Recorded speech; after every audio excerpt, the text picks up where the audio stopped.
ST दाबिगिरिफोर Kokrajhar ग्रिनफिल्डआव फैबाय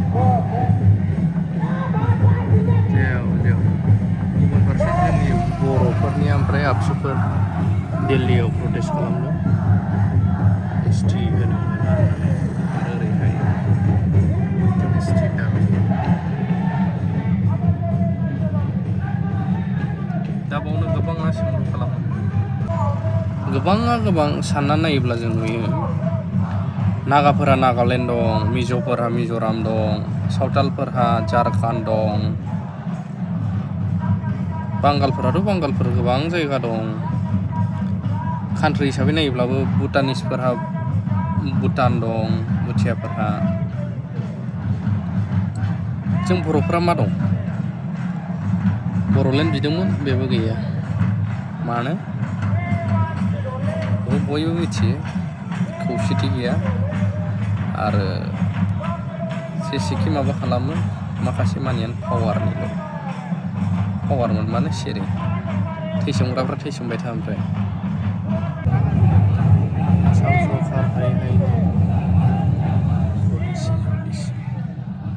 ST दाबियारिफोर लं गोलाव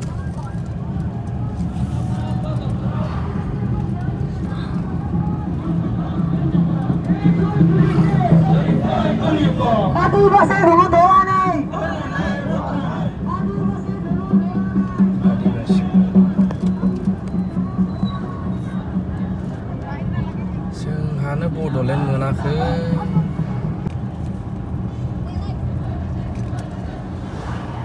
secretariat gate मोनफैलायलायबाय आं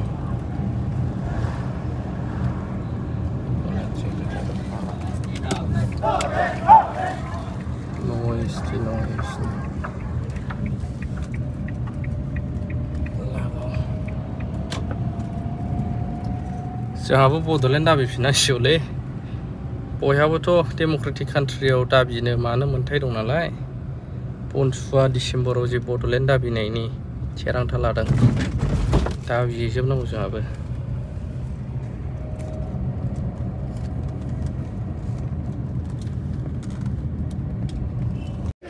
भारतनि राजथावनि गोदान दिल्लीयाव आरो बे कन्स्टिटिउसन क्लाबाव दुलाराय बर' फरायसा आफादनि जोबोद गिदिर टीम प्राय 600निबो बारा आरो सा सानजा भारतनि मोनब्रै स्टेटनि आसामनि मोनथाम 6 शिड्युल काउन्सिल मेघालयनि मोनथाम 6 शिड्युल काउन्सिल मिज'रामनि मोनथाम 6 शिड्युल काउन्सिल आरो त्रिपुरानि मोनसे 6 शिड्युल काउन्सिल 10टा 6 शिड्युलनि जे अधिकार फाइनेन्शियल अट'नमि फाइनेन्शियल रिसोर्स आरो लोगोसेनो आर्टिकल 280 एमेन्डमेन्टनि गेजेरजों एडमिनिस्ट्रेटिभ पावार बांहोनायनि सायाव दिनै जोङो कन्स्टिटिउसन क्लाब अफ इन्डियायाव नेशनेल लेभेलजों सेमिनार बेयाव हांख्रायनाय जादों आरो बे सेमिनारनि गेजेरजों भारत सरकारनिसिम जोंनि दाबि स्पष्ट दाबि जे आर्टिकल 280 125 एमेन्डमेन्ट 2019आव बेखौ पार्लियामेन्टआव लाबोनाय जादोंमोन किन्तु बेखौ पास खालामनाय जायाखै आरो बे 125 एमेन्डमेन्टनि गेजेरजों 2020 सनाव 27 जानुवारियाव एबसु एनडिबि इउपिपिअजों जानाय जि बर' गोजोन गोरोबथा बे एकर्डआव मेनसन खालामनाय बायदियै जोंनि जि फाइनेन्शियल अट'नमिनि अनगायैबो माने भारत सरकारा जि मोनसे कन्स्टिटिउसनेल पलिटिकेल जि जोंनो माने राइट्स होनांगौ आरो मर अट'नमिनि बाथ्रा बेयाव लिरनाय दङमोन जे 40टा आथिखालनि समस्तिखौ 60टा खालामनाय जागोन आरो 60टा जायोबा जोंनि ST समस्तिया 40टा जागोन 7टा नन ST 7टा माने जेनेरेल जागोन प्रपर्शनेट मेनाराव दा बे स्पष्ट बेयाव लिरनाय दङ आरो लोगोसेनो बे प्रप'जेलाव दङ आरो लोगोसेनो एडिशनेल साबजेक्ट एडिशनेल पावार एन्ड फांसन बारायनाय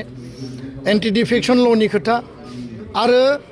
सिमा बारायनांगौनि जि जोंनि दाबि साथिखान गामिया सोबाय आरोबाव गामि सोबावनांगौ बे गासिबो खोथा बाथ्राफ्रा बेयाव लिरनाय दङ आरो गोबाङानो गोरोन्थि बुजियो जे जोंनि प्रप'जेलाव दिनै जोङो स्पष्टयै बेयाव बुंनाय जादों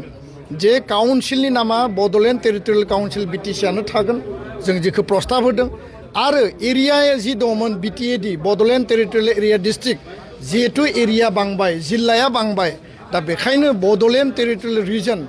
बिटिएडिखौ आपग्रेड खालामनानै बिटिआर खालामनायनि जों प्रस्ताब होदों बेयाव कुनु कन्ट्राडिक्सन बा कनफ्लिक्ट जानो गोनां गैया दा बेखायनो भिलेज काउन्सिल मिउनिसिपाल काउन्सिल दानांगौ कन्स्टिटिउसनेल मर्यादा होनांगौ आसाम सरकारनिफ्राय जों ग्रान्टेड मोनो आरो माखासे फान्डफोर मोनो किन्तु भारत सरकारनिफ्राय नेशनेल जि जोंनि फाइनान्सियेल जि बाजेट दङ बिनिफ्राय थोंजोङै डाइरेक्ट फाइनान्स 6 सिडुल काउन्सिला बिटिसिआनो जा बिटिआरआनो जा बा नर्थ इस्टनि 10 6 सिडुला बेखौ मोननांगौ बे दाबिखौ लानानै दिनै बेयाव जोङो माने नेशनेल लेभेलनि सेमिनार खालामदों गाबोन जन्तर मन्तराव 3 घन्टाया धरना दङ